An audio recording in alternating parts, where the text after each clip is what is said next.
All right. First of all, I'd like to thank everybody for coming out today. My name is Sean Maxwell, and I have known Matt for a few years, just a few. My earliest recollection, we'll get to that. My earliest recollection of meeting Matt was in 8th grade home economics class. I believe it was 8th grade at Meade Junior High School. We were in, let's see, I was going to tell you I wasn't going to age us out, but I think somebody else already did that. Carlos kind of spilled the beans. So, anyway, we were in a sewing class. We had to make aprons for our home economics class, and then we had to go on from sewing the aprons to cooking in the next, I think it was the next quarter or something. And I don't know how you and I connected, but somehow we just hit it off.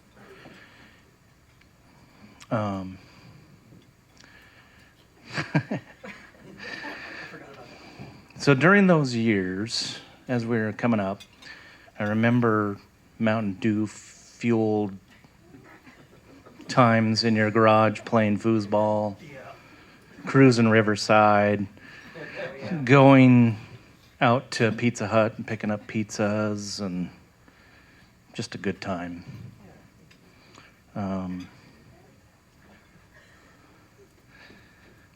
Let's see. I remember we used to take turns driving to school and picking up some of our friends. We'd be jamming to Metallica the whole time, driving to school. And then school ended and we kind of went our own ways. I joined the Army, and Matt, I think, stayed here and found jobs and did whatever. I'm not sure. And then I came home. And found Matt again, and he was living on Wabash with a bunch of great guys. There's a Wabash guy.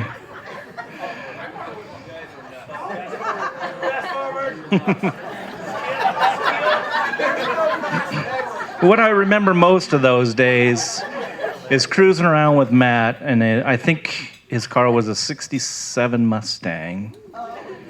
And we were in pursuit of the ultimate foreign beer, going to various grocery stores and trying to try different beers. And we were 21 now, so it was legal. But what I wanted to say about that is, even though some time had gone by, we always seemed to be able to pick up where we left off and just carry on our friendship.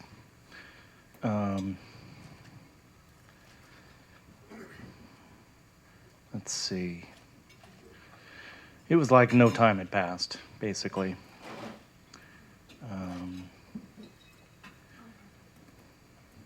And then after that, our lives kind of busied with family and friends and jobs, and so we had longer stints between going and hanging out, and yet still we'd still come back together and like no time had passed. These days we're hanging out quite a bit again, and we're still in pursuit of the ultimate beer, although now it's more of craft beers, more local.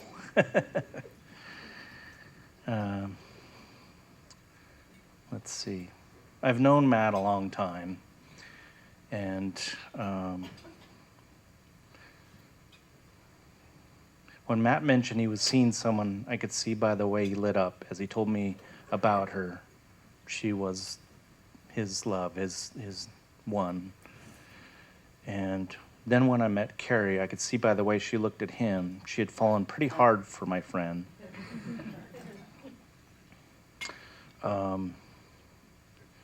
And the love that you two show each other, I can tell that you guys are going to You're gonna make it. You're gonna have a long marriage.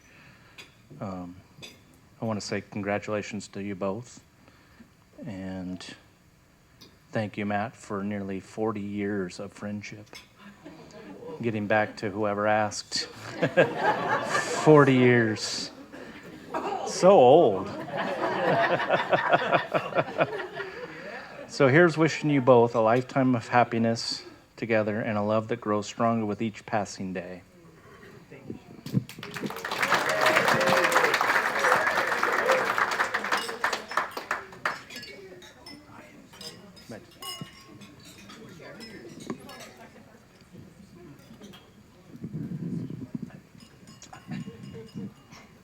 Matt looks a little scared.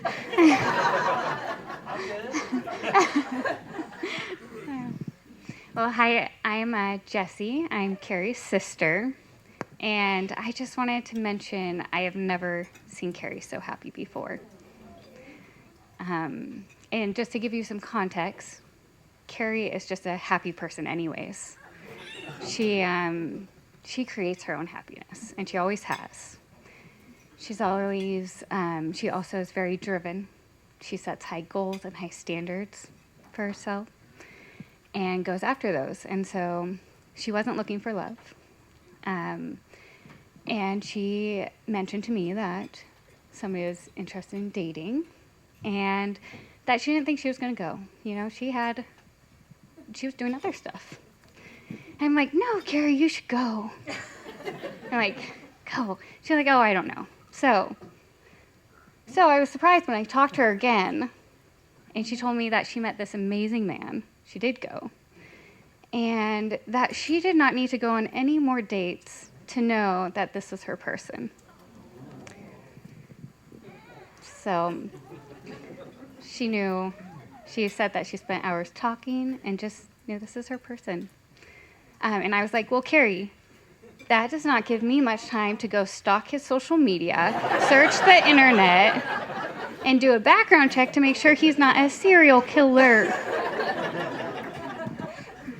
But luckily for Carrie and all of us, he checked out. So, and since then, not since the background check, but since their first date, she's just been glowing.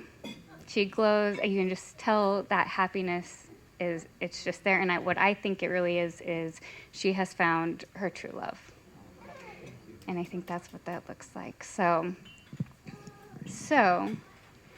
to Matt and Carrie, here's to a lifetime of growing happiness and love for the rest of the chapters in your lives. And I had a really great last line.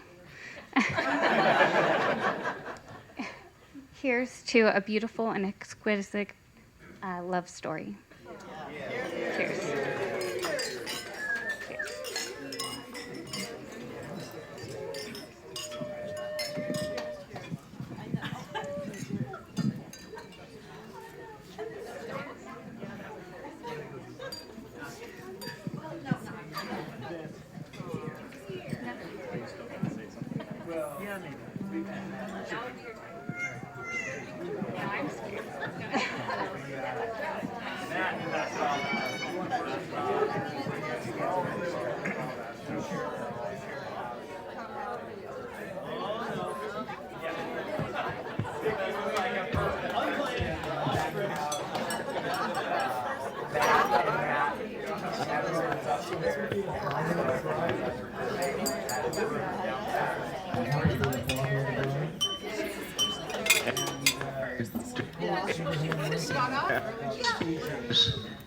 Is be prepared, be succinct, and be seated.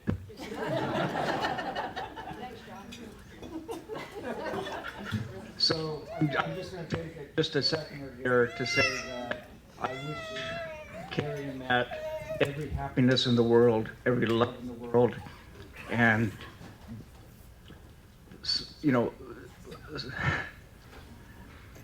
forge solidly in what you have in your dreams.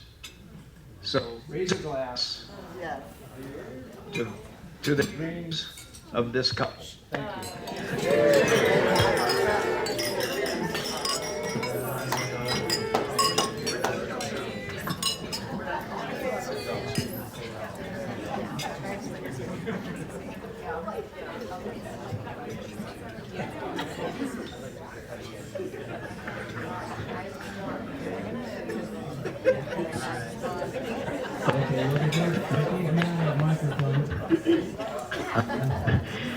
I thought that handing me a microphone might be unwise.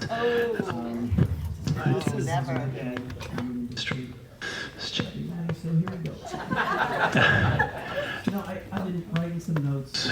We both talked about vows and writing vows, and one of the things I kept coming back to was the witnesses.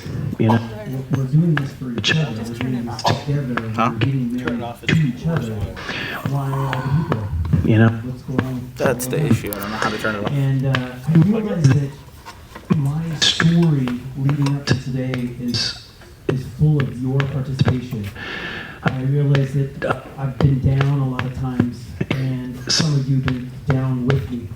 The Wabash has.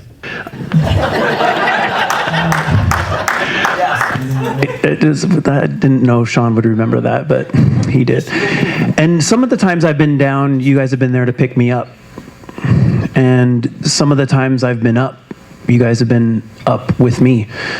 And some of the times I've been up, you might have been down. And so I just want to thank you all for being here and witnessing the greatest day of my life.